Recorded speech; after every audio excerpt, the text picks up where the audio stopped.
truly, before now, I didn't really know what actually a mouthpiece was designed for, other than to keep you from clinking your teeth together or biting your tongue. I had no idea that it was to align your jaw. The season that we did not use the Power Plus, we lost 4 kids, 2 that were season-ending concussions, and obviously we contributed to the Power Plus mouth guard because, like I said, we've not had one since we've been using them. Obviously, we've competed a lot better than what we did last year. We have not had a concussion this season. Obviously, a tremendous factor for us for not losing kids, and their performance level is a lot higher as well. My son was actually the quarterback on the second state championship team, but one of the things that he was able to do as being the quarterback, the mouth guard was on the lower part of his bite, so he was able to speak clearly.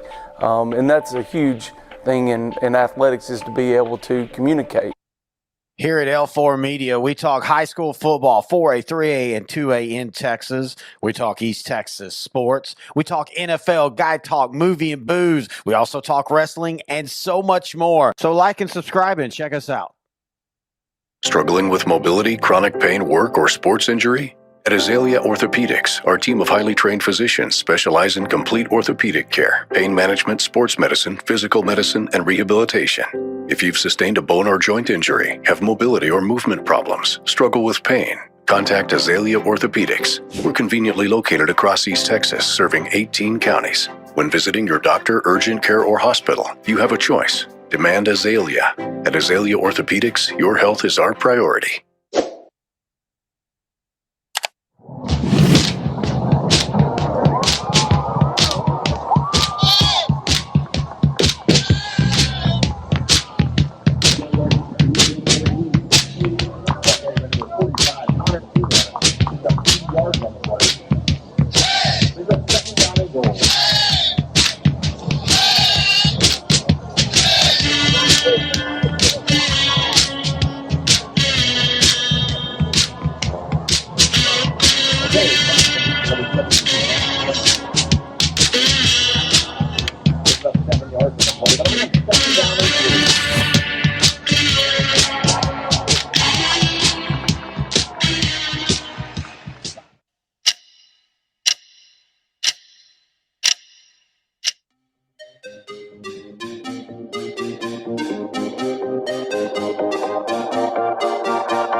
The Northeast Texas Sports Network is dedicated on delivering the most entertaining sports broadcasts in East Texas.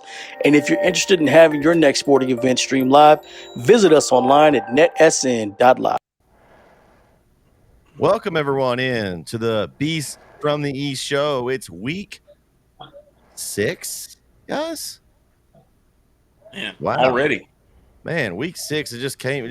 Halfway through the season already. It's like the hump week, middle of the season. A lot of teams are on bye this week, but there's still football this week here in East Texas. I've got Jeremy Hubbard, Kyle Owens, Corey Marshall, and Vincent Johnson here. Fellas, how's your weekend going? Good. I mean, I can't complain. Had to work.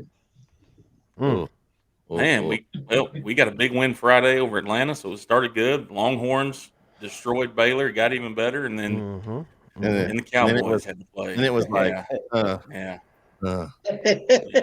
Back to what did he say? Missed that goes? triple crown. That triple crown. Back to the grind. I'm not gonna lie. I will say though, that blindsided me. I'm like, that is horrible. That's a pass. Well, the nice thing was the first 2 I was okay. We'll let the Cowboys slide on that one, but the Texas win over Baylor to me sending them out that way, kind of like we sent off A&M for a while. Could be a long time before they play again. So I'm glad to get to end that on a really good note, especially with my father-in-law being a Baylor alum. Wouldn't have that'd been a long time to hear that about that one game. So I was happy that one turned out that way. And also it was a great one. We got to call Vince. Brook Hill got a big win over Atlanta Friday night. And real big win. Everybody played well. The defense and special teams tuned it up. Must have been that defensive line coach that they've got that did the penguin again, and we caught him on video this time. We saw him. Yeah, there was a couple of penguins, man. We hadn't had many sacks this year. That's one thing. We've been turning it over and all that kind of stuff, but hadn't had the sacks. And we got a couple of D-line sacks on Friday. So yeah, you got to see the penguin a few times. And what's the deal with the penguin? When you get a sack, you do the penguin? Yeah. So I think we told the story. You may not have been with us. So I usually signal plays for us, and one of our signals is a penguin. And so last year, our defensive line were making fun of me, and so they said, "Hey, if we get a sack, can we do it?" And I said, "Sure." But we started last year, and it's kind of carried over into where now, when you get a sack, you get a penguin. So if you go back and watch the broadcast of the last two games, I think it was the Grace game and this one, you see a couple of penguins on there. And I didn't see myself doing it on film Friday, so you guys may have gotten it, but it's pretty funny. It's pretty funny to watch our guys try to do it. That's awesome. All right, guys, I'm ready to flush last week's picks down the I don't know how good you guys did, but it was a rough week in the pick'em department. So I'm just gonna. I did all right. Just as good as I did the week before. How'd you do, Kyle? 7-3. Oh, I was right below you. I had 6-4. Just not to my standards. I think I was 5-5 again, which is just about par for the course, just average. Oof. Actually, 6-4. I was 6-4. I forgot. You were right there with me. Okay. Did anybody have better than Kyle? Vince, how'd you do? I don't think so. I didn't do mine, remember? Oh, that's right. I didn't have it saved. Yeah. And then I tried to do it right as the Tyler High game started, and it locked all of them, so I couldn't do them. Right. I mean, that's on me. That's on me. I did just find Corey's name on the list. Where was I don't even know. I can't even see mine. Just go to the bottom, Corey. Go to the bottom. Don't worry about it. You're looking too high. Wow. Hey, I'm glad it wasn't me this time. It happens. Too high. But here's the thing: into the app. If 4 upsets would have happened, he'd have been 10-0. 4 upsets, or 8-2 at least. He went 4-6. He did. I mean, that's only 2 games worse than us, Brent. I know it is. It's just. I take that loss on the chin because, Nacogdoches almost beat White House. Almost win theory. Here we go. Almost. The almost win. I'm just saying, no, it's not almost. Okay. I mean, they almost won. I'll give you credit. They almost won. But I was shocked by the score. We've got to find a way this week, guys, to beat Matt Diggs. He's gaining on us, and you know that we'll never hear the end of it if he comes over here and gets ahead of us. So we do need to take care of that. I see our boy Eddie went 7-3 this week. Yeah, he's KO and Eddie are equals. We didn't know that. Yeah, we're collaborating on our picks. Oh, okay. He's watching the show and taking the same picks as you. Is probably there it is. That's a good explanation for it. Okay. I stay in full heel mode with Eddie. I can't turn baby face. I got to stay full heel mode. That's fair. All right. Well, I'm ready to start over. Let's do it. Let's make some picks here. Again, this is the natural bye week for a lot of districts, so there's some new teams in the pick'em games this week. It's always good to get some new blood in there. Also makes it a little tougher. With some of the teams that we may not be watching out for, we got to do a little research and determine who the best team's going to be. Game 1, this one to me is interesting. Lindale and Athens, guys. Athens put it on Jacksonville pretty good. We kind of figured out that Jacksonville is not as good as it's about as good as what Jeremy said at the very beginning. He will give him credit. He said Jacksonville wasn't very good. I thought maybe they would take a step up this year, but it's not looking like it. And that 4 spot to me now in that district with Chapel Hill, Kilgore, and Lindale is wide open. And Athens could even grab that 3rd spot. They're coming in 4-1. They did beat that Jacksonville last week. Lindale was impressive though. the spread in the Jackson or the Henderson game, I was impressed by that. I thought it would be a lot closer. I did pick Lindale to win, but they seem to be rolling. There's tough schedule. I think is helping them. And as they come to district, I think they take care of Athens here and kind of secure up that third spot. And then they look to see if they can knock off either Chapel Hill or Kilgore to move up. But I like Lindale in this game. What do you guys think? So I'm going to use the theory of the 6 degrees of separation from Kevin Bacon. Right, here we go. So Athens lost to Brownsboro. We all know that Brownsboro, we talked about this, Brownsboro maybe not as good as we think they are. Brownsboro lost to Van by 21, right? So Van beat Brownsboro by 21. Brownsboro was Athens. Lindale lost to Van by 5, and we talked about that game last week. And honestly, I picked against Lindale last week. I thought Henderson would get the win, and boy, was I way wrong in a destruction of Henderson in that one. I'm not going against Lindale again at home. They won by 40 last year on the road. I'll take them at home this week against Athens as well. Yeah, I think I'm going to roll with Lindale. I'm like you, Brett. I was surprised at the spread last week over Henderson. I thought it'd be a lot closer. I thought the teams were closer than that. So I'm kind of surprised by the spread of that. But Athens got a good ball club over there, and I think this is going to be a really good game Friday night. I think it's going to be one possession game that's going to end it, and I think Lindale will win. But I think it's going to be a really good one Friday night. Corey, what you thinking? I'll go with Lindale. Okay. I mean, I thought Henderson was going to compete. They laid an egg. Yeah, they regressed. I don't understand what happened there. They competed every single week, and then just and the confusing part to me is we know how bad Lindale's defense is, and they couldn't even score points on Lindale. Yeah, that's what's man. There's got to be an excuse. There got to be something going on there. I'm just gonna tell you the truth. I'm going with Athens. Yeah, I'm gonna do it. I'm gonna do it. I don't care. Hey, I missed all my picks last week, so I'm at the bottom. It don't matter no more. It's complete chaos from here on out. Athens. I'm writing it down. Got good authority. You write it down. Set your timer. Set your timer. I know. Tomorrow to put your picks in. Come on. Maybe go ahead and set a timer to put your polls in too, so that way you can get those polls submitted. Yeah. Oh, them polls. I don't be worried about that. I'll let y'all have them polls. I'll get to those when I get to them.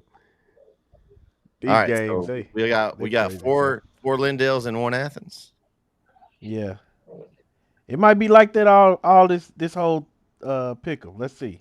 We have to make Vince go first, because I think Vince's strategy this week might be just go against it. We'll make him go first every game. That's a good idea. Hey, that's the thing. I'm always first. Everybody else gets to hear what I have to say first. So you ahead of everybody else. You should go first. Oh, here we go. Yeah, I can't help it. Pick conservative. You know what? You gonna pick the right way. You know what? I had to take my comeuppance this week, because you know who won this week's pick'em? Mm-hmm. My brother. So it was really. I mean, that was a tough one. He got all 10 of them correct. So that was the worst part. So is that our first 10 or no? No, we had that one week where there was several 10s. Yeah, that was the week that Jeremy was in that group. Yeah, that's right. Okay. Yeah. It was a pretty easy slate. What was that, the scrimmage week? Oh, wow. All right. It was a bad week of games for sure. Yeah.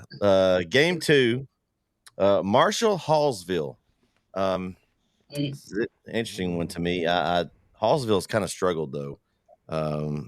Marshall, I'm sorry, Marshall. I'm going to apologize now. I was believing Corey Marshall, and I didn't believe in you, Marshall, last week, and you got me as you knocked off a tough Pine Tree team. So if you can be Pine Tree, you can be Hallsville. So I'm going with Marshall. Okay. Yeah, I'm not going to do it again. I'm not going to make the same mistake. This is 2 games in a row I picked against them. I think you look at their common opponent. They do have a common opponent. Henderson, Marshall won by 15, Hallsville by 7. But after the way Marshall took care of business against Pine Tree last week, Hallsville did not have a good showing last week, even though it was against a good Texas High team, right? But I'll take Marshall in this one as well. Yeah, I'm gonna make this real simple. Marshall in a blowout. Yeah, I think I'm gonna go Marshall Well, come on, myself. I man. mean, What happened to your strategy? So here's my thing. Hallsville's only win is against Henderson, and had Henderson beat Lindale last week, I could argue Hallsville at this point. But now, like we said, Lindale's defense isn't really there, isn't holding up. So and Henderson couldn't do anything against them. So it really makes their win against Henderson not look so good. I mean, I can't do that. I got to go with Marshall. I got to get at least one of these right. So You got a 50-50 chance. It's either one or the other. It's Marshall. Yeah, this district, there's the only consistent team in this district is Texarkana, and we know they're probably gonna win the district. I don't know who's gonna show up Friday. This is one of those games where the bad Marshall shows up and Hallsville gets a win. That's how weird this district is. You know what I'm saying? And if you haven't been looking like it doesn't matter. Like second, third. I mean, clearly White House would be the second place favorite, right? They look dead average Friday. You know what I'm saying? Like Nacogdoches took it to him. Like White House should have blew him out of water. Nacogdoches just took it to him. So I don't know what team shows up this Friday, but I know Marshall better win this game. Two You don't want to go 1-1. 2 through 4 are wide open at this point. Honestly, I mean, I think even with White House, I think they're all it in the really mix. is. Yeah. And to Corey's point, it's kind of scary because Hallsville did get the win last year in this one. They got a 4-point win last year over Marshall, which they probably shouldn't have won that game either. So it is, and I believe. Well, the game was in Hallsville last year, Yeah, so it's in Marshall. Yeah, it's in Marshall this year. Yeah. All right. Game 3, same district, Nacogdoches, Pine Tree. This one I think is important. I think one of these two teams could be left out of the playoffs if they don't grab this win here. I think it's that important that early. Man, I've seen Nacogdoches play. They played Chapel Hill really tough at times. And we know how good Chapel Hill is. Of course, Pine Tree beat Lindale. I don't know. Right now, I got bit by Pine Tree last week, and I'm mad at them. So I'm going to go with Nacogdoches in this one. It's at the home at Nacogdoches, so I'm going to take them at home. Yeah, I'm going Nac too. You mentioned it, Brett. They're 2-3. Their losses were to White House, at Chapel Hill, Lufkin. There's a bunch of teams that lose those 3 games, no matter who they are, right? And I'm with you. I picked Pine Tree last week. I thought they were at the point they were ready to take that next step, and they really kind of proved that maybe they're not. Like maybe they are, but they didn't show it last week when they had the chance. And I think that if you didn't do it last week against Marshall, you're not doing it this week against Nacogdoches. I'm gonna go with the Dragons also. Yeah, this game, coming into it, part of me wants to go with Pine Tree because I was starting to believe in the Pirates, but then they kind of laid an egg last week against Marshall and at home nonetheless too, which kind of surprising. Did y'all see that stat that they put out that they called it Maverick Stadium East or West or whatever it was because they hadn't lost it in Pine Tree? Marshall hadn't lost in like last 8 appearances there. Oh wow! No, I did not know that. Yeah, I saw somebody put that out on Twitter. That it was just a bad week for them. But like to Jeremy's point, Nac's losses are not bad losses. And like you said, Brett, they played Chapel Hill tough at times, and then they played White House down to the wire last week. I'm taking Nacogdoches. I think Pine Tree, their magic's kind of wearing off a little bit. But I think Nac, we talked about them early in the season, before the season even started, that they could be a team on the up and up. And I think they're going to start kind of hitting that this week because they got Hallsville after that, which is another winnable game, and then Mount Pleasant before they get Texas High. So I'm taking the Dragons.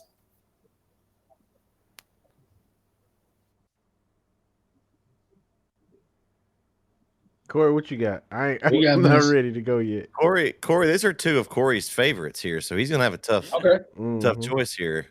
I feel like that he's this is a tough one. This is a tough one. I'm not picking Pine Tree, and watch they end up winning the game because I didn't pick them.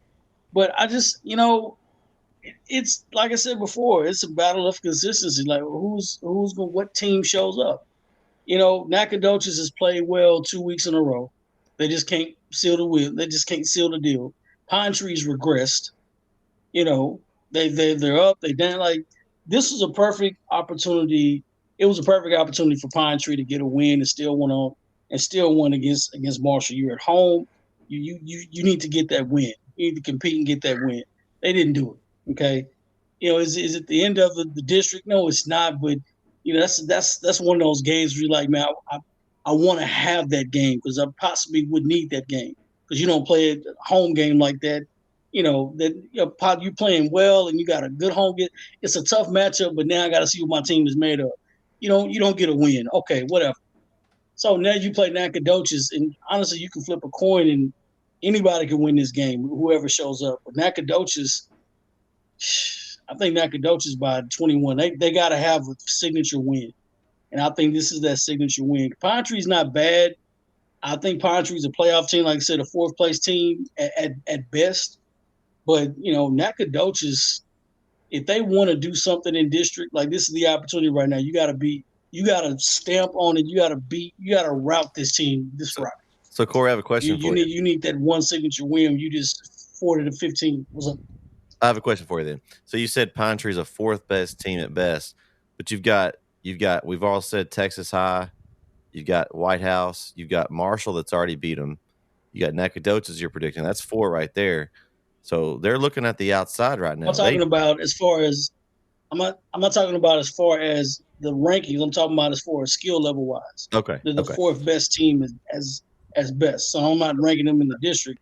Okay. Like they can't, if they get in the playoffs, they're no better than fourth, is what I'm saying.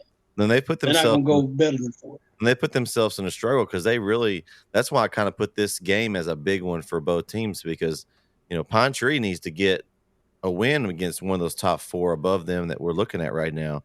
And Texas High is going to be a tough one to get.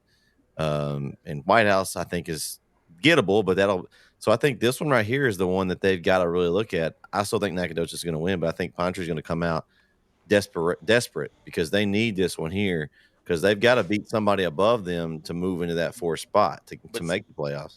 But so does Nacogdoches, right? Because if they lose this one, it's going to cost them a playoff spot. So absolutely, really, both teams are equally as desperate, just from different angles. Yeah. Right. That's what I was going to say. They both need this win. Nacogdoches still has Marshall though. They could still have that Marshall game. Pine Tree doesn't have that Marshall game. Yeah, you just don't want to get into tiebreakers and all that. I mean, just win the game and it doesn't matter. No, you don't. Nack's better than Pine Tree regardless. Like Nack could easily get a second place. I think they're that talented enough to get second place. But what Nack team shows up? That's the other problem with that. What team shows up? You can get outplayed. It don't matter how good you are. You can get outplayed. Right. You can get out hustled. So, with that being said, I'm going with Pine Tree. Oh, yeah. I mean, they both need it. I mean, they both need to win. Like if I'm coaching Pine Tree, I let them know like you need this. You have to make a statement. Season's not over yet. I don't. In the spot that you're picking at, Vince. Now that you're the desperation mode down there that you have, also, I think that's a good pick. Going to steal there. Mm-hmm. All right. What we got next? I ain't intimidated. Next up, I will not be intimidated. We've got Honey Grove, Alba Golden. I know we talked a little bit about Alba Golden and how they've played well so far. Where how good has their schedule been? We've discussed this in numerous occasions, but nobody in this game has lost. We've got 7-0 combined in these 2 games, so it's going to be interesting to see which team's schedule prepared them more for this one. To me, I think Honey Grove is still. I mean, they were better last year. I still think their schedule that they've played is a little bit tougher. I mean, neither team has played anything. The only advantage that the Alba's got is, they're hungry. They probably after last year they were sitting there pretty. Everybody thought that was going to be the year, and then they just kind of laid an egg the last part of the season. So it's like the revenge game for them. They need to get some revenge. I don't think it's enough, though. I think Honey Grove is going to come out and take Alba Golden out. It's going to be at home for Honey Grove, and I think that's going to be a big factor as well. So I'm going with Honey Grove. This is a district opener, correct? This is district? Is a non-district game? Okay, either way. No, it's a district game, but it's not the opener. Alba played in a district game last week. So here's the thing: if you know you're not going to be very successful in the district schedule, you stack wins in the non-district. Mm-hmm. That's what Alba did. Okay, Detroit, Linden, Kildare, Clarksville didn't give up any points. Then played Big Sandy, gave up 13. Big Sandy is not an offensive powerhouse. Their schedule is not very good. 5-0 is 5-0. I mean, that's a great deal, whatever. Honey Grove has not played a great schedule either. They were only 3 games in. Their game with Trinity Leadership got canceled. So you have to kind of regress or look back to last year. And we're in the same boat last year when we got to this point, right? Alba Golden, the great record. Honey Grove, great record. They come in. Honey Grove dominates the game. They're going to do it again. Honey Grove will get So I have the unique situation of being involved with Alba Golden this past few years. And so I understand what went on last year. And just like you said, Jeremy, it's the same thing that happened last season. I do think this Alba Golden team this year is better than last year's team. I was able to see them against Big Sandy. I shot some highlights of that one. Their defense flies around, man. They're all over the place. They got some dudes on defense that will fly around. So I don't think the margin's going to be as big this year for Alba Golden. The tough thing for Alba is you got Honey Grove this week. Then you got Wolf City, who's 4-1, coming up the following week. Then you got Rivercrest, who's down a little bit. Como Picton, who's down. But then you end your season with Cooper. So we all know how good Cooper is. Right. So I think Cooper's going to win that district easily. And then I think this game right here could be maybe for that 3 or 4 seed, depending on what happens with Wolf City. But we're going to find out what Alba's made of in this next few weeks of games. But I'm taking Honey Grove. I think Honey Grove – I don't know anything about Honey Grove, but like you said, Jeremy, same thing happened last year, and I called the Alba Golden Honey Grove game last year. Honey Grove's got some guys that are physical. They're going to run the ball down your throat, not going to pass it a lot, just kind of ground and pound, smash mouth football. Should be a good game. I think it'll be another 1-possession game, but I think Honey Grove wins. I don't really know a whole lot about these two teams. I see what Jeremy might be talking about, alluding to with the stacking wins in regular season and man, I can't even call it before you start your district. But I'm stuck staring at the fact that Alba Golden has blanked 3 of these teams, and 2 of them has not scored on Alba Golden in 2 years. Linden and what was the other team? Detroit or something. Detroit. Yeah. They haven't scored on them in 2 years.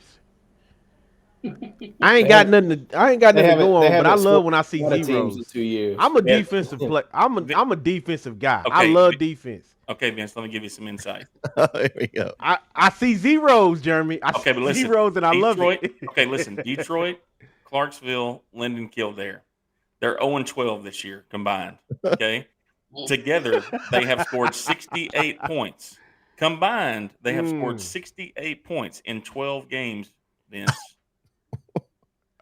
68 in 12 games. Hey, by the way, that average a little over 4 points. But okay, Vince, we could line up against them and score some points. Probably more than that. But do you feel like this would be good for their morale going into this game against Hal? You feel like they go in pretty confident, thinking. I almost think it's too dangerous to do that, right? Like I get it. There's some validation in playing a weaker team or 2 along the way. Yeah, but to do it 3 games in a row, and then look, Big Sandy's the best team they've played so far, right? And they only scored 13. Yeah, it was 30-13. But I'm just saying, you look at Big Sandy, they're not too much higher up the standings. I just in Alba's defense, Big Sandy didn't score until late in the third quarter. Like they did shut him out. Okay, all right. There we go. All right, so tell me about Honeygrove then. Like what am I? Listen, neither one of them have played good teams. Neither one. Okay. They haven't given up a point all year. You like defense, Vince? They haven't given up a single point. This is going to be. I'm looking at this right here. Like they got 0 too. Like neither one of them have played a team as good as each other. Like this will be the hardest test for both teams this season, for sure. So it's a coin flip, basically. Jeremy don't believe the coin flip. It's not a coin. It's heads on both sides, and they both say Honeygrove. Listen, I've been wrong before, Vince. I've been wrong a lot, especially 4 times last week. But I don't see how it's even close. Like I think it's 2 or 3 touchdowns. So here, Honeygrove is returning 11 starters on offense and 10 starters on defense from a Let me change my pick last year. Not Honeygrove by a touchdown. Honeygrove by 4 touchdowns. See, I convinced. I didn't know they were. No, I didn't know they were returning the whole damn team.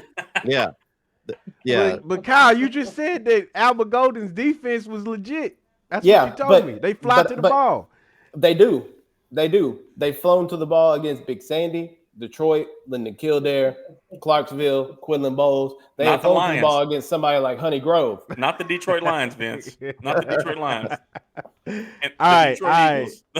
I'm gonna listen to y'all on this one. I'm gonna go with Honey Grove.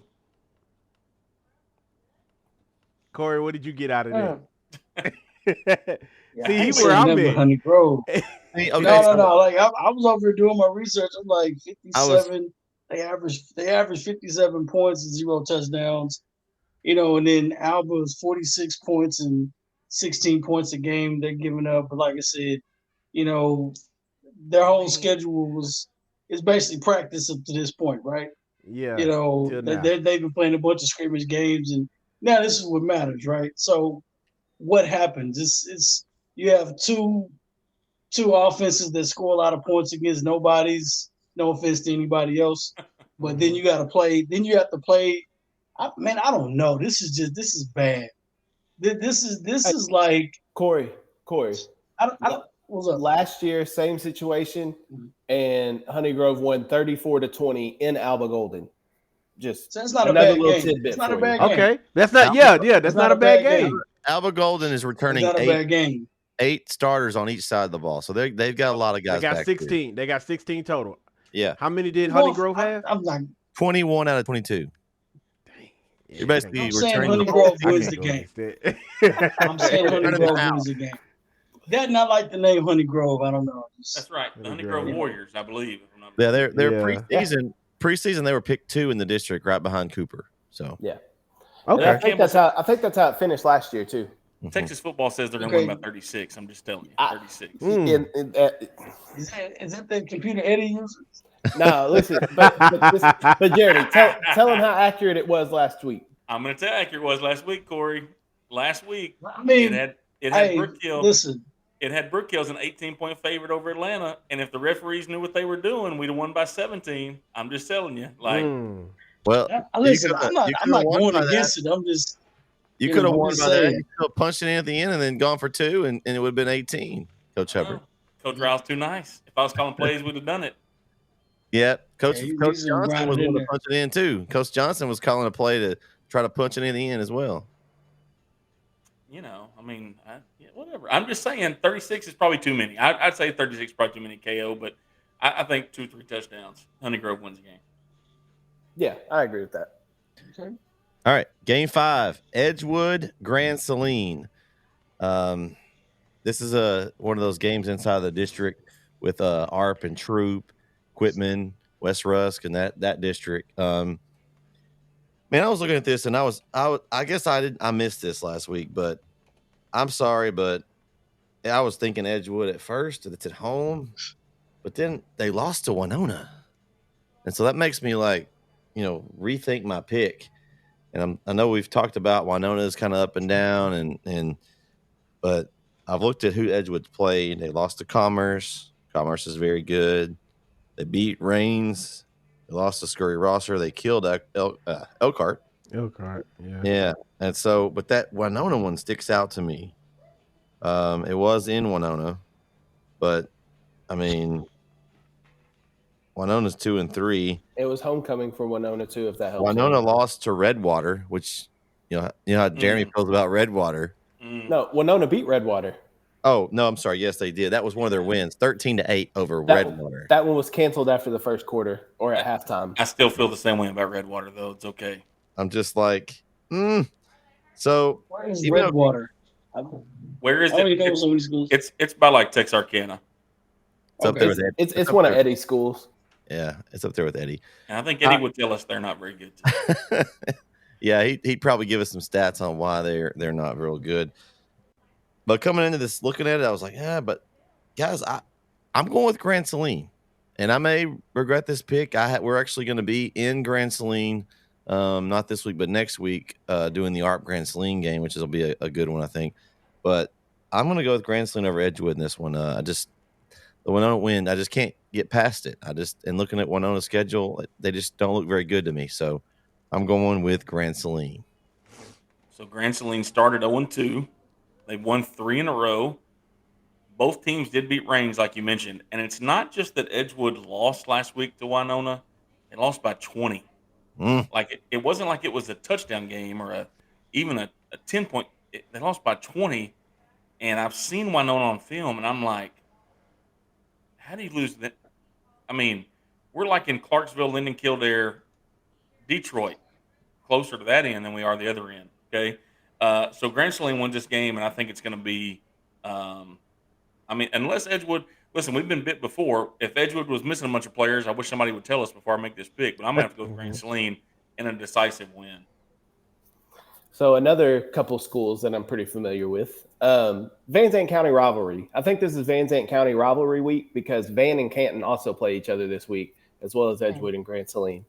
All we need is Wills Point to play Fruitvale, and we'd have the whole county covered. That'd be hard to do.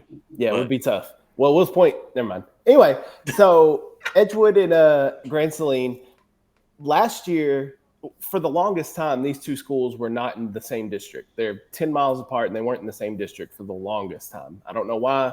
UIL does weird things. Anyway, they finally got put back in the same district. Grand Saline kicked a field goal at the end of the game last year to beat Edgewood 27-24 at home in Grand Saline. So Grand Saline had a great year last year, but Edgewood, before that and after that, was kind of dominating people. It's not the same Edgewood team this year. I don't know what's going on with Edgewood. They graduated some key people. Yeah, they did, and they have a freshman quarterback. They have 2 returning starters on offense. Yeah, that's tough. But how many do they have returning on defense? 7. And you give up 41 to Winona? That's a problem. If you're on the field all the time, you're going to give up 41.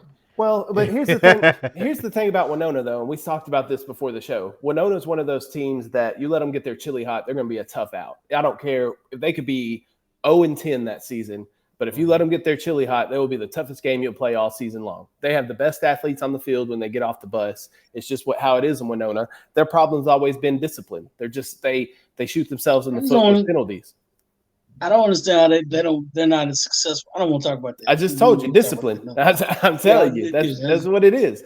But to that point, I think Edgewood kind of maybe overlooked Winona a little bit coming in last Friday night, and Winona came out and got on top of Edgewood, and once they got up, they started believing, especially on homecoming night. So I think Grand Saline's catching Edgewood at a bad time, coming off a bad Winona loss.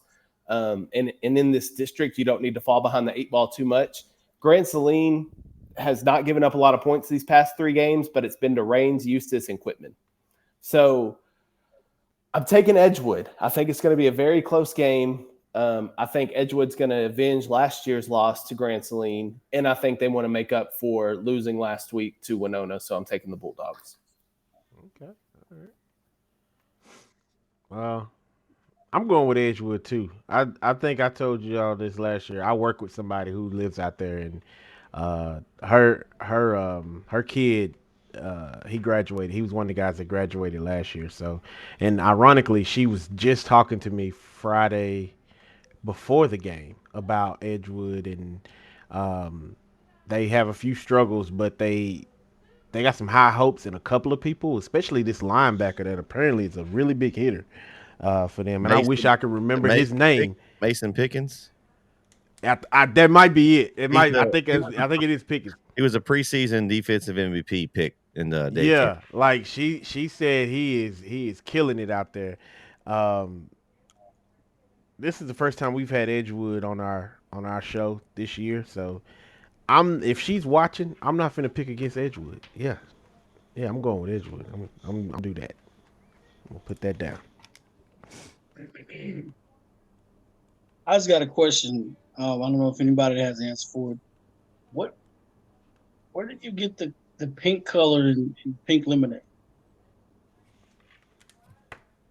I don't know. I just thought about that. Just random. I don't know. But anyway, if you think about it, like, where does the color come from? Like, lemonade is not pink. I don't. Anyway, so what flavor is pink? Right. What flavor is orange? Man, that's a better question. What flavor is you know?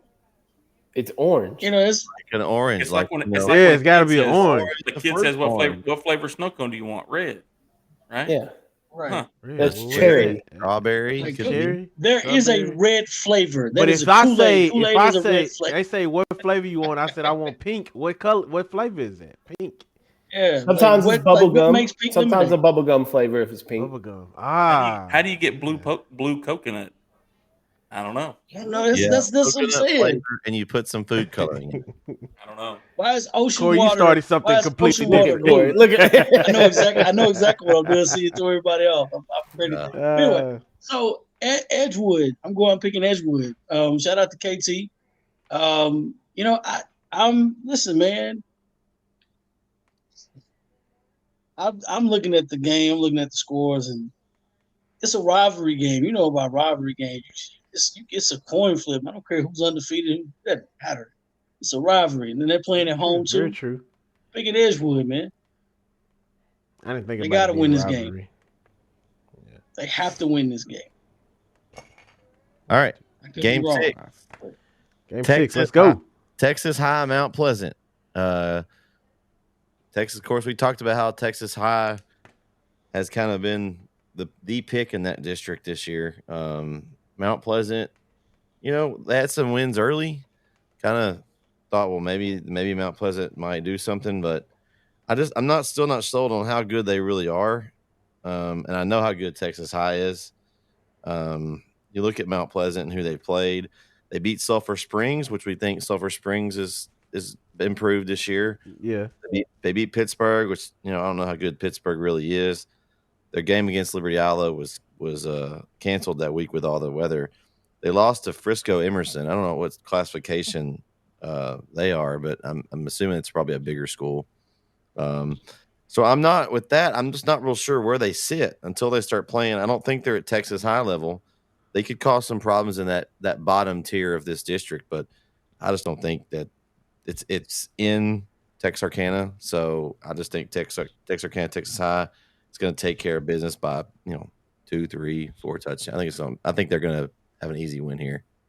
So I think there's been a lot of talk about Mount Pleasant in our polls. Even they've been up in the top 5 at some point this year, and I have not put them in the top 5 yet because I'm just not a believer in them necessarily. And you look at that schedule, you mentioned Liberty Isle and that game canceled or whatever. Sulphur Springs, yeah, we think they're okay. We don't think Sulphur Springs is great. Pittsburgh is not what Pittsburgh has been over the last few years. And then the Frisco Emerson loss, when I saw that score, I was like, okay, maybe Mount Pleasant is really not as good as we may think they are, right? I mean, you get a 60 burger dropped on you, and now you got 2 weeks to think about it, which I do think from a coaching standpoint, you lose 62-16 and you have a week to think about it, it sticks in your craw a little bit, right? Like your preparation is a little bit different. However, they're just not good enough to beat Texas High. But I will say this. I wasn't on last week to talk about this, but the Texas High game against Legacy scares me about them because Legacy's just not that good, and they Legacy's had to not kick a that field goal at good. the end to win it. And it scares me that they're maybe not. I think the gap between Texas High and White House is a lot closer than maybe we think it is. And I think those are the two top teams in that division or in that district. And we're not picking that game right now, but it's going to be interesting to see. Texas High is going to win this game because I don't think Mount Pleasant is very good, but there's some issues in Texarkana, I think. And it's not with Pleasant Grove. No. I'm going to make this real. I'll make it real quick, Vince. I'm taking Texas High. They're the better team. There you go. I like it. I'm gonna go with Texas High too, but we were talking about the Legacy thing. I'm starting to question now, like, is Legacy just had a string of bad luck? I don't think Legacy's as bad as y'all think.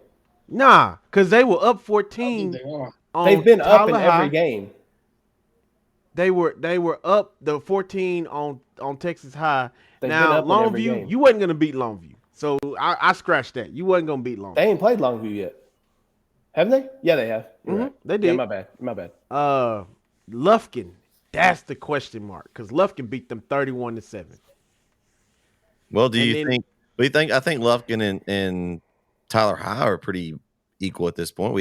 In that district, I think that's going to be for a playoff spot. So I guess what I'm thinking is that is Legacy just maybe they're having struggles offensively, maybe, but their defense might be holding as long as they can. You know, I got. Can y'all hear me? Yeah. I got some static in my ear. Okay. But yeah, I'm looking at the Texas High game, and I'm like, if what I'm thinking is right, and Legacy just has struggles offensively, but defensively they might be pretty good. I won't hold it against Texas High that they only scored 17 against them. You know. But then again, it makes me think like. Well, you're talking. I don't know, man. I don't know. I'm about to talk myself out of Texas High. Well, no, you're right there. But remember, you got Legacy's a 6A school versus they're 5A Division 2. Yeah, that's really you're right. So that's right. I don't even be thinking about that. Corey doesn't look at him. He's shaking his head. He doesn't like that argument. But still, and that's a lot. That's a big. No, it does make sense though. Okay. Nah, I didn't think about that. I'm going with Texas High. I'm gonna stick with that. I almost talked myself out of it, but I'm gonna go with that. You're talking you almost have double the kids at some level. Pretty close. Mm-hmm. I mean, but don't even matter. If those other guys on if those guys on that other team can whoop your behind, they can just whoop your behind. That is what it is. But it is what it is, Corey. It is what it is. If that football team is better than you, that football team is better than you. That coach knows what he has. I don't like to use that argument a lot, but I will say, like what Brett's saying, is they have an abundance of kids that Texas High does not. So obviously, no, I get what he's saying. No, I get what he's saying. You could put in some fresh legs and get a different. But Vince, let me ask you game this. Could turn around. Let me ask you this: if Carthage and Tyler Legacy played this week, who would win? Corey, tell him who would win. You got Carthage by 3 touchdowns. Thank you. Listen, Tyler Legacy is not a good football team. At the most, they're going to win 2 games. At the most, 2 games all year. All I was saying was somebody else told me that too. Somebody else told me that too. Carthage, I believe they're going to squeeze out a couple of more. No, but the point is, Carthage is how many levels below? We're talking about, what, 4 levels, 3 levels now? They're an exception to the rule, Jeremy. Carthage, Chapel, some of those, like if you're a high elite, like ranked number 1. But think about how many. Okay, but think about the difference in Texas High and Carthage in numbers. Texas High and Chapel Hill in numbers. Well, I know. You don't think Chapel Hill would beat Legacy this week? Yeah, they would. Texas High is not an elite team like in their classification versus Carthage and Chapel Hill are elite. What I'm saying, as far as like the talent that's on the field, Carthage, they probably will tower over Legacy. But what I'm saying is that if the game is close and you got 75 kids versus somebody who's got like 125, I could throw in some fresh legs and I might could turn this. I might could pull this off. That's all I'm. Fresh legs better than the legs I got. They might be. If you Fresh got legs better than the legs. It I might got. I be. don't care about I Mike. throw Are in. they better than the legs I got? Your If fresh you- legs are JB legs. It's an interesting argument. It really is. I've thought about this. I was listening to somebody talk about how, you have to be a stud to play linebacker at the 6A level, and I'm thinking, really, why? I've seen stud linebackers at the 2 and 3A level that could play at any 6A school in the state. Like, now I know Yeah. you're talking about the whole team situation, right? And The whole team, yeah. we're definitely off on a tangent right now. The point is this: I don't think you can discount Texas High only winning the game by 3 points because they're 2 levels below. Because there are plenty of teams more than 2 levels below that would donkey stomp Legacy any Friday night they play. I mean, that's just the truth. No, I Like- agree they would. There's certain teams. I think the main thing is it's just we know that's why we know Texas High is not one of those elite teams in their level, like teams that we mentioned previously. Because I definitely agree with you, Jeremy. That if you got a couple of those teams that probably have, if not more talent than some of those than Legacy right now, it's just the fact that Texas High, I think that they don't Not have Legacy. We talking about Legacy, not Texas High. Legacy. Well, yeah, but Texas High is not as good as some of those other teams. I think that's why they struggled against Legacy, because then the numbers do matter. Okay. If you don't have as many of those dudes, then if you're equal, if somebody else has more of those, quality players, not like superstar players, then it can make a difference if you have more depth, where you can, rest some guys and swap them in and out. Maybe you swap the whole D line in and out, and if they're all kind of, you don't have those studs that are, up there above everybody. I think that's the main thing I see in that. So if you have more depth when the teams have equal talent level, then it's definitely an advantage to have more guys. If only there was a stream of the game, we could be able to watch it. Yeah, we could. CISD doesn't believe in that. So anyway, Corey, what do you got?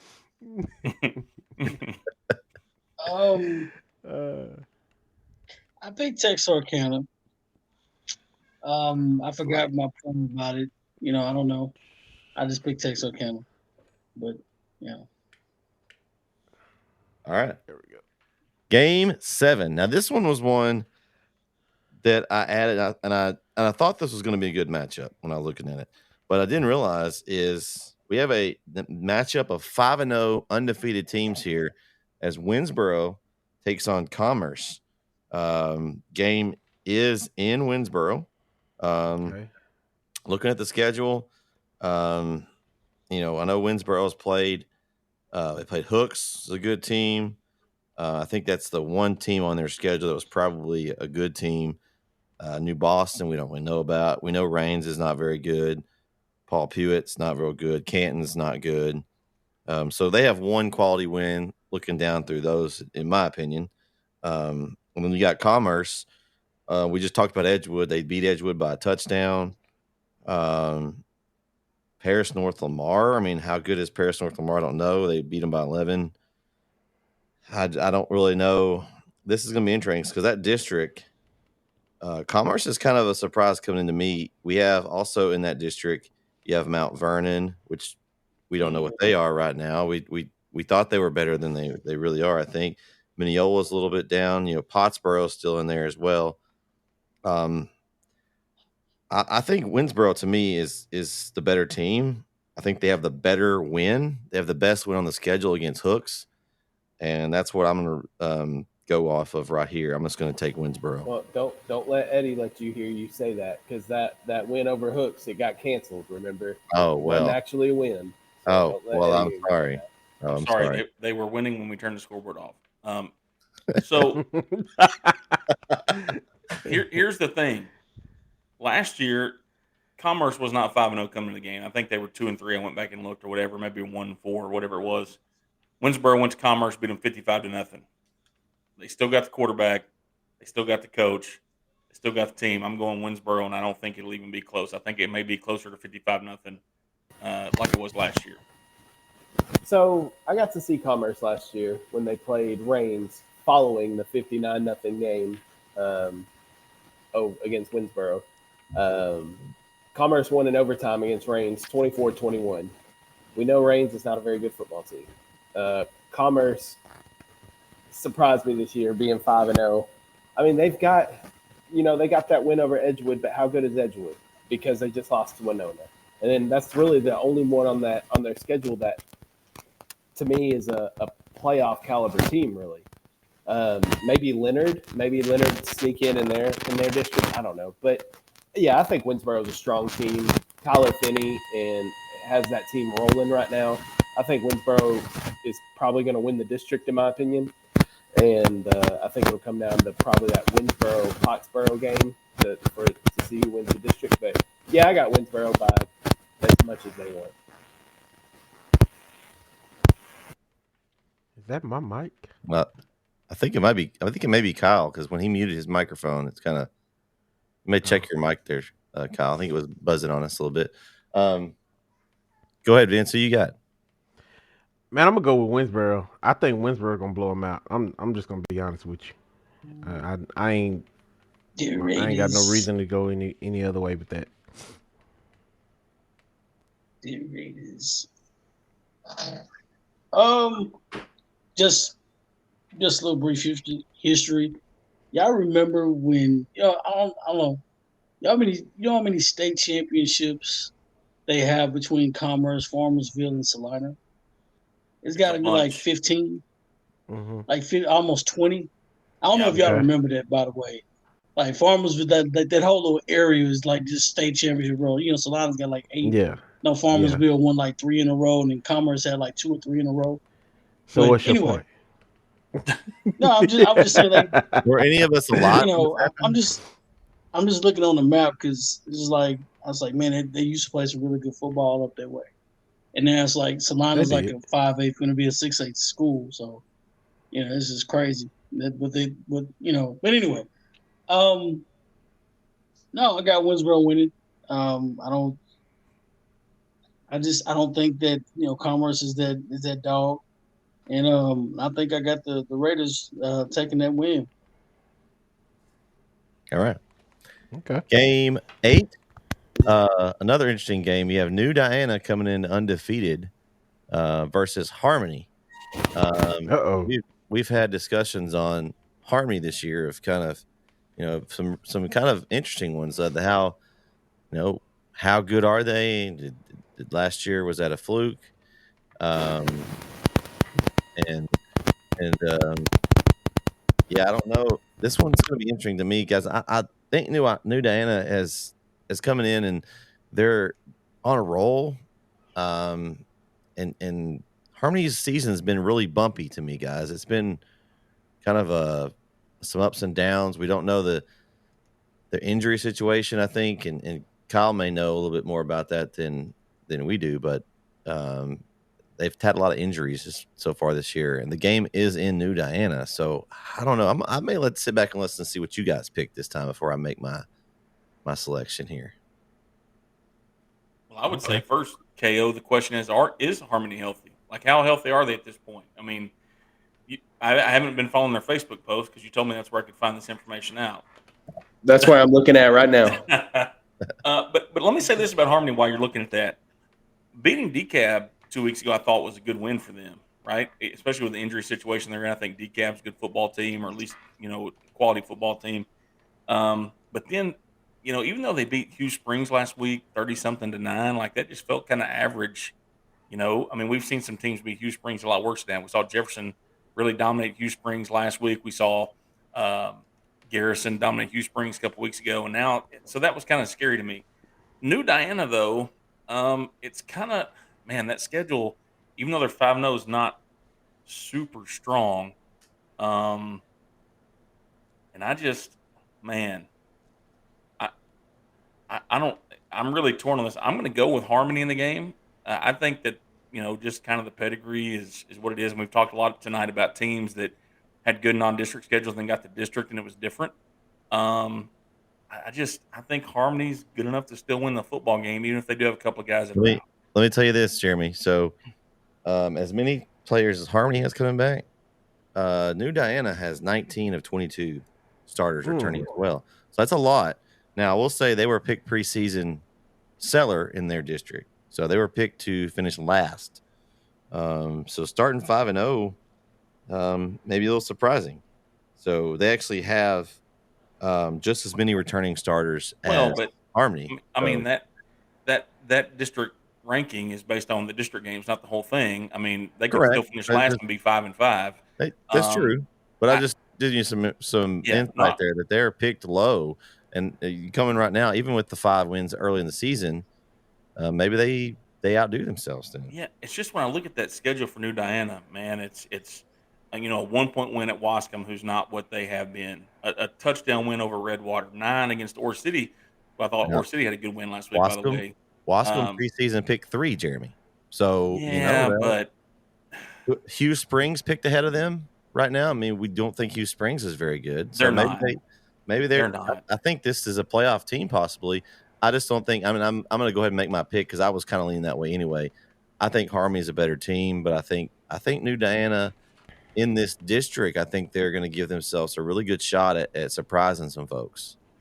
Well, yeah, I mean, listen, I think they are going to compete for a playoff spot, right? But they're going to deal with it's Queen City. I mean, Dangerfield is going to take one of the top 2 spots. Harmony, think, is going to take one of the top 2 spots. They'll get healthy. Then you got Queen City in there. Let me see who else we're looking at in that district. Legion Fields. Well, Legion Fields, they're not good. They're not okay. Wascom, Hugh Springs, Legion Fields. So New Diana, as long as they don't lose to somebody they shouldn't, they're going to make the playoffs, at least in no worse than a 4 spot. But I just think Harmony, unless there's a bunch of guys out that I don't know about, and KO may tell me something different here in a minute, but I think Harmony's just a better football team. I think it's the same amount of people that were out before. Can y'all still hear me okay? You're better. Yeah, I hear you fine now. Yeah. Anyway, I think it's the same injuries. I mean, Boston Seahorn's still out. They're still missing a lot of key pieces, but if you look at last year's games, they beat Hugh Springs 60-34 last year. Harmony did, and that was their first win of the season. So they beat them 39-6. Yeah, they didn't score as many points, but they also didn't give up as many points. I think Hugh Springs is down. And you said New Diana has, just as many coming back as Harmony, except I think it's different. They have 19 players coming back from a 2-8 team. They obviously weren't that good the year before. Harmony has, that many people coming back from a state semifinalist team. So I think it's a little different there. But yeah, I just don't think New Diana has really played any tough competition. I would say, this is saying something. I would think Quitman's the hardest game that they've played all season. I agree. When you're looking at Mod, Redwater, Wascom, the Ore City one, they say it got canceled. I don't know. So, yeah, but Wascom's down a lot so for them to struggle like that. I think 54 that Texas football has given Harmony is a little excessive. Yeah, that's too much. It's going to be that bad. But I do think Harmony wins. I don't think New Diana's there just yet. And I think Harmony is kind of starting to see things click together after a big win over DeKalb and then a win over Hugh Springs. I think they can use this New Diana game and a Legion Fields game to build up to get ready for that Queen City game, which could be all of a sudden a big game in that district. I'm gonna go with Harmony. I think Harmony is the better team. I know you talked about them having some injuries, but the pedigree is there. They know what they capable of, regardless of who's injured and stuff. So yeah, I'm gonna stick with that. I'm gonna stick with Harmony. New Diana. Oh. Diana. No, I wouldn't pick them. I just Harmony hadn't been consistent, man. They let me down a little bit, and I like saying Harmony. I hadn't been able to say it as much as I wanted to this year. I've been picking them early, and I'm like, man, it just them going New Diana and watch Harmony beat them by 80. But hey, I'm picking New Diana. I hope I'm proved wrong today. I hope I am. I'll take that one on the chin. I won't be surprised completely if New Diana wins the game, though. I mean, I think it's way closer than the 54 Texas football has. But I can't get over the Harmony win over DeKalb with all the injuries. KO. I mean, to me, that's super impressive. DeKalb's a good football team. And that was the week after all those injuries. That was that game before is when they got really beat up by Beckville. And they only played one half that game and got really beat up. And Harmony's 2 losses are to Hooks, a very good team, and to Beckville, a very good team. Can we quote you on that Hooks comment? Absolutely, please do. Actually, please remind Eddie about this. Well, this airs Wednesday, so tonight, please remind him tonight about this because I think Hooks is good, and that was the opening game of the year when Harmony was healthy. That Beckville game they played a half, and Harmony was not healthy, and then but like you said, Jeremy, to come out after a week of Coach Jenkins' words, the worst rash of injuries he's seen in 20 years of coaching, which it's a long time of coaching. So I think for them to come out and beat DeKalb and then turn around and play Hugh Springs and beat Hugh Springs, I think they're starting to figure out. That's the thing about Harmony; they're going to figure it out. Like just give them time. Every team deals with injuries, but how you deal with those injuries are the makings of a good team. And I think Harmony's a good team. I think they're going to start rolling now. So I think this is the start of it. Not 54 points. I'm thinking maybe a touchdown or two game. I think a 2-possession game I could see. But I think New Diana is going to put up a fight. I think they're better than they were last year. Yeah, Jeremy knows about those injuries. Right, Coach? No, I mean, it changes things, right? And that's why scores are hard to look at sometimes. Like I looked at I'm talking about the Hugh Springs game. Like, should they beat them worse than 34-9? Yeah, if everybody's healthy, they do, or whatever it was. But I can't get past, like, it's so, I don't say Jekyll and Hyde because that's what they were last year, right? Starting out 0 whatever and then going. But, man, in 2 weeks, we've seen two opposite sides. The DeKalb win's great, and the Hugh Springs game makes me kind of be like, okay, well, what's really going on?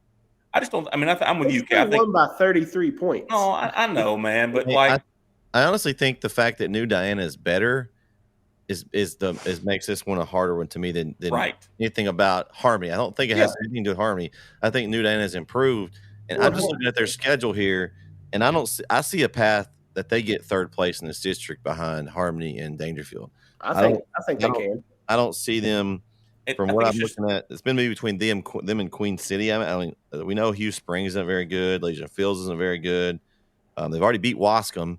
So I think that Queen City game at the end of the season is for third place. It's just kind of the perfect storm, right? Harmony's got some injuries, some guys trying to figure it out. New Diana is better. We think that it's at home. I mean, so if they keep it close, it wouldn't shock me. But Harmony, I think, is still the better football team. All right. Game 9, Frankston, Union Grove, guys. This one's another district matchup here. All these little schools, they've got some good things going on. And I like this matchup. Just looking at some schedules here, and let me pull up the Frankston schedule. Just want to look at first. But they lost to Grapeland, they beat Huntington, Groveton, they beat Winona pretty good, and they lost to a Harleton team, which we think Harleton's a solid team. Then you look at Union Grove, they're 4-1. They're only lost to Ore City, but they haven't really beat anybody either. They beat Gorman, they beat Cumbie, they beat Cushing. Neither one of these teams have really played much. So to me, it's tough. The game's in Frankston. I'm going with the home team. I'm gonna pick Frankston to beat Union Grove here. Union Grove, you mentioned the schedule, 4-1. They lose to Ore City last week by 11, which Ore City historically is not very strong. So it's kind of a head scratcher when you first look at it because you think Union Grove and you think usually competitive at least. And Frankston has played two teams that I would consider to be average to above average, and they lost to both of them, right? They lost by 2 touchdowns to Grapeland. Saw Grapeland firsthand. Grapeland's not terrible, but they're not great. And then they lost last week to Harleton. To Harleton, who I've seen on film, and Harleton's a good football team. So my point is this: Frankston's played 2 above-average football teams and lost to both of them. But Union Grove has not played an above-average football team yet. They lost to one I would say is average in Ore City last week. And I'm going to go with Frankston. I think it's I don't think it's a toss-up as much as maybe I initially thought. I think Frankston gets the win. Yeah, I'm just going off the teams that they've played. I think Frankston's played the tougher schedule. And honestly, looking at that Winona win that Frankston has, putting up 56, beating them 56-27, that win looks a little bit better now after what Winona did to Edgewood. Because I think we'd all agree Edgewood, we may not all agree. Above I think average. Edgewood's a better team than Frankston in my mind. So for Frankston to beat Winona like they did, but Winona beat Edgewood, I think that win looks a little better for Frankston. So I'm taking the Indians. I'm gonna go with Frankston too. I agree with you, KO, on that. That win against Winona looks good now. So yeah, I ain't got no argument with that. Frankston all the way. You know, it's bad we're talking about resumes like it's the college basketball tournament when the best one you can throw up there is Winona. Both teams are probably NIT bound or CBI bound. I don't know. Oh man! All right, game 10. You know, coaches don't like those tournaments. They don't. I don't know why they don't like playing the CBI tournaments like that. Game 10, an important matchup in district play as one of our NetSN schools, the Center Rough Riders, will take on Jeremy's alma mater, the Rusk Eagles. And I'm interested to hear from our Rusk guy here to see what he thinks about this matchup. Jeremy, what do you got? Man, I want to flash you back to 2000 and the year 2000, first week in November, last game for one young hub, KO, and they had 2 Division I defensive linemen and myself on the offensive line did not have a chance, and we lose 10-7 and miss the playoffs. So I hate Center. No. Hey, we're on NetSN. They're a NetSN school, Jeremy. Be nice a little bit. I mean, I'm nice to them. I just don't like them. Your heart, let that hate it. Everybody plays their last game. And you always hate that team, right? All right, so I can't stand Sulphur Springs. So there you go. Yes. Yeah, I don't like Corsicana. Yeah, Highland Park Scots are See? annoying. So it just so happens that this happens to be a school you guys know. Anyway, Yeah. You know, last year Center went to Rusk, I believe. I think it was in Center last year, and Rusk got a win when they probably shouldn't have. Honestly, I think last year Center was playing really well at the time, and I know when Rusk beat them, it was kind of a shocker. And even though Rusk lost younger McCown at quarterback this year, I think they're better off in the quarterback position they've been in a long time with the kid that transferred in from Anahuac.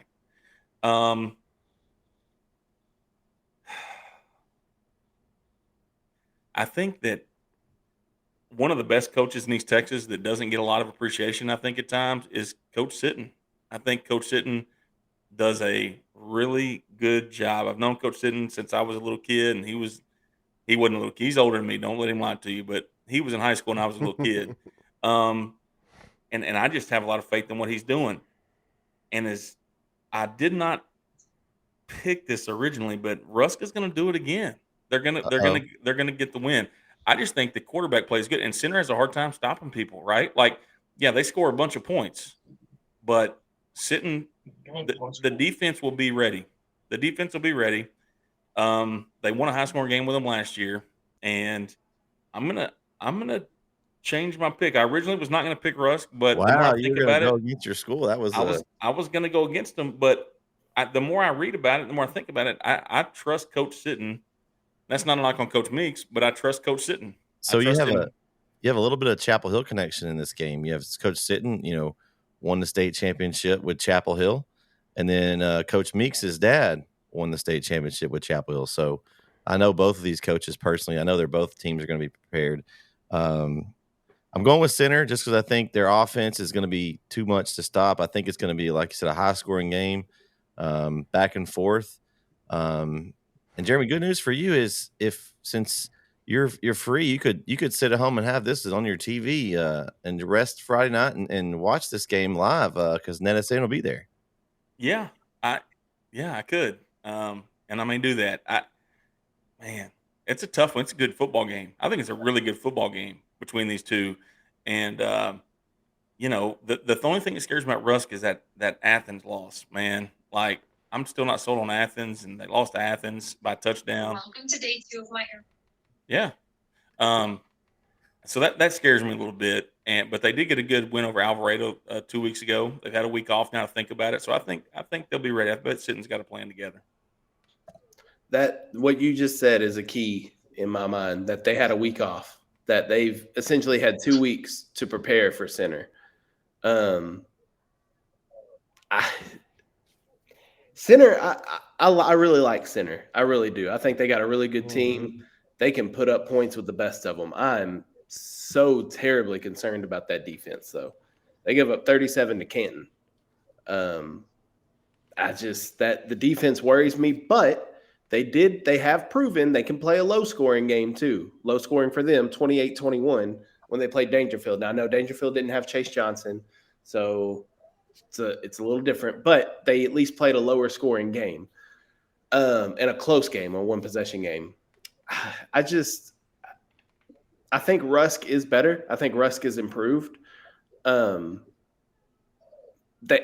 said it, Jeremy. Last year was kind of a surprise that Rusk beat Center, and I get that same feeling this year that if Rusk wins, it's going to be looked at as an upset, and that's what kind of worries me. Is they figured out a way last year because Center was putting up points last year too. We act like they're just putting up basketball numbers this year. They put 44 up on Tatum, 63 on Spring Hill, 42 in a loss to DeSoto. They put up 65 on Dangerfield and 52 on Canton. That was last year.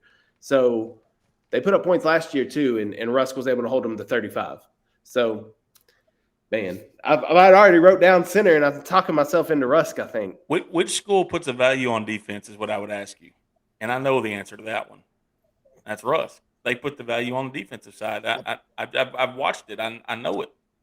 I wrote Center down already, but you can erase it, man. It's okay. I know. I'm considering changing. I want to hear from Vince and Corey first before I officially make my pick. I'm gonna say this. I was initially gonna pick Rusk in this game, but I remember me and Brett we were on the call and we watched how Center came back to beat Dangerfield, and that game was over. The way I looked at it, that game was over. And for them to basically hold them the whole second half like they did, I felt like that was the game that they were supposed to lose, and they didn't. So I don't see them losing. To me, I don't see them losing again until Carthage.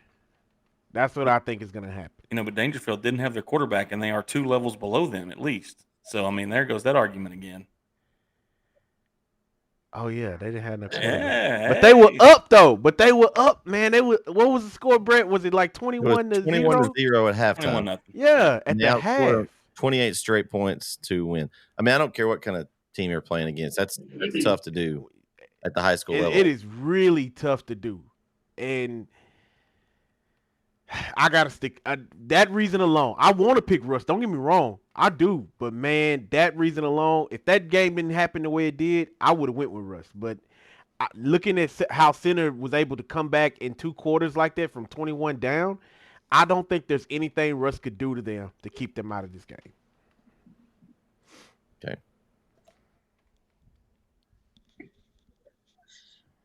This is tough. This. Come on, Corey. I'm just gonna go ahead and say it's a trap game. It is a trap game for Center. This is a trap game. This is a mirage. You know what I'm saying? Like, we scoring 80 some points. No, man, no. And here's a problem with this, right? I clearly Center's played. To me, I think they may have played maybe tougher schedule up to this point. Maybe even, right? Because Crockett is not who they used to be. Period. They're bad. Fairfield's not who they used to be. Period. They're so bad. Rusk has played 2 quality opponents in Alvarado and Athens. They got beat by Athens by 7, beat Alvarado by 3 points. Alvarado's beat Kennedale, Dallas Lincoln, which they're not a football school at all. And so it's really a toss-up. So if you're Rusk, you go into this game, you're saying, guys, we have a great opportunity right now. Like, this is a great opportunity to go 1-0 in district. This is like, they may be bigger, faster, whatever it is. We can steal this game. We got a good game plan together. This is an opportunity for us to do it. Now, Rusk, on the other hand, not Rusk, but Center, on the other hand, guys, we've got to play well. We've got to come. We were down this past week. The past couple of weeks probably was our toughest schedule, right? You go to DeSoto and they barely squeak out. Then they play this game. So they're they're trending in a weird way. It gave up too many points. So that's always a fear. You can't give up that many points and still be successful. Eventually, it's gonna catch up with you, right? And this is that week it catches up to them again. You can't. Well, what's the theory? You can't. I can't remember who said it. It's something like you can't play around with good teams. You can't if you're a good team or whatever, you're good, talented, you're not gonna be able to do that against better coached teams. Like they're not gonna let you do that. Yeah, I know in basketball, Jeremy, you know this, like your team's pretty good, but you play against a team right at your level, a little bit better, you're not gonna be able to get away with that stuff. You gotta rebound. You got to do the little things. You gotta rebound, limit them possessions, you gotta close out. You can't do that in football. You gotta play mistake free. Rusk is not gonna let you do that. And so center's not there. Those touchdowns are gonna stick when you play Rusk. And they're not gonna let you score again. They're not gonna get you the ball back. I think Russ is gonna get a steal this week. Trap game. Okay. All right, Kyle, it's 2-2. What are you and going I had with? center. I had center before. Me too. I did too. I think about it. I was like, I did too. Oh man, that's tough. That's tough, man. I'm going with the Rough Riders, man. I think center's going to do to Rusk what Rusk did to center last year. I think it's going to be a close game where center maybe scores in the 40s and Rusk in the 30s this time, and it's just going to be kind of flopped. I think because center's playing at home too, I'm taking the home team. So, well, and we'll know how good Rusk is because their opening district, they start in center, then they host Van, then they go to Carthage. So the first three, they got the top three that we see tough. In the district. Yeah. So in theory, they could sit at 0-3, needing to win out to make the playoffs. I mean, and very well could win out to make the playoffs. And so those are 3 winnable games. But that's a tough spot to be in because in every game you have to win. It's like you're in the playoffs already early. Who can you still win against? Like they stole one against center last year. Who are they going to still win against this year? Here's the thing, though. They didn't steal it last year. Like they earned it. They took it. They took it last year. You see what I'm saying? Do you feel like? No, I'm with you. Do you feel like Van probably? No, I think Carthage and Van are 1 and 2. I think Van's better than center. I do at this point. I think that you've heard me say it before. When the weather gets cold, you got to run and you got to stop the run. You can't do one or the other. You have to do both. And center has the point thing scares me for center. I think those are the 4 playoff teams: Carthage, Center, Rusk, Van. Right. But what order they're in and what order they're in matters big time because of the district they go up against. Right. Like if you finish 3rd or 4th, you might as well just pack it up. Yeah. You go and take the basketballs with you and air them up on the way home from the playoff game. Right. So it's over. I think that 4th one, especially the 4th one. I think that one's Gilmer. Maybe they're a little bit down this year, but they're still Gilmer. Yep, it's scary. Could you imagine seeing a center versus Gilmer game like that? Might be 90-80. I mean, seriously, 100 to 10, maybe 105 to 100. Yeah, we're gonna have to call Spectrum and get them to update the scoreboards before we go. I have to go digital. Video board for that one. Oh man! I hope my phone works when I show this. But you guys picking against Rusk, how do you pick against this guy? That's what I want to know. Oh man! Neck roll. If he was on the team, I may go for Rusk. He ain't on the team no more. He's for another team. I'm taking Brookhill this week. Oh wait, they're on a bye. Never mind. I can't. I can assure you we're not losing this week. We will not. Brookhill by 50.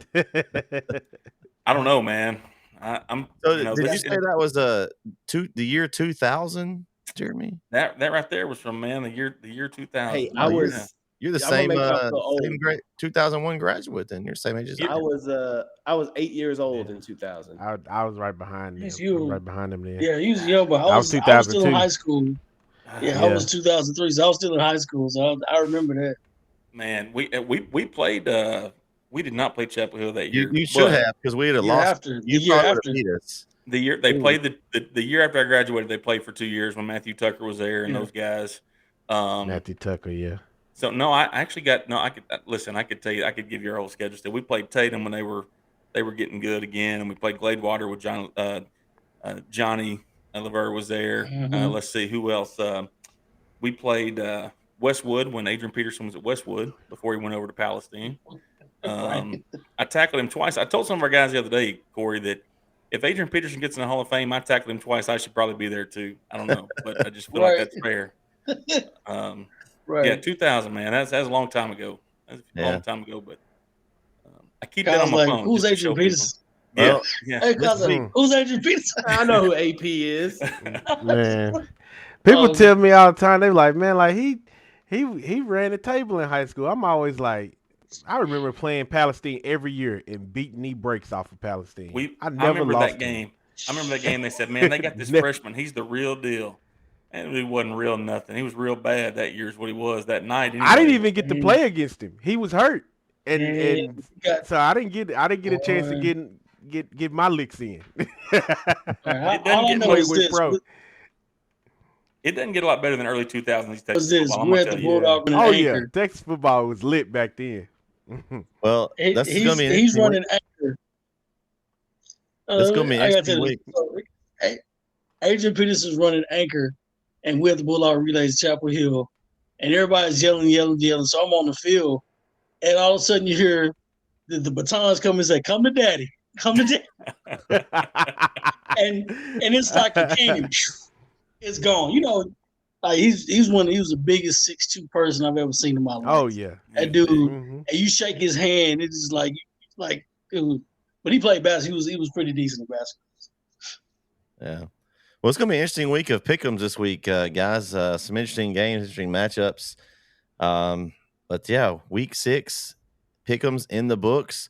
We'd like to thank our sponsor of the Beast from These show, Power Plus Mouth Guards, and also shout out to Terry and S2S Sports Network for allowing us to do this show each and every week on their network. But for Jeremy, for Kyle, Corey, Vince, good luck, everyone. Your pick'ems this week. You're going to need it against us, as we're all going to get 10-0 this week somehow. I don't know how it's going to work, but we'll do it. We'll catch you next week right here on the Beast from These show. Y'all have a good week.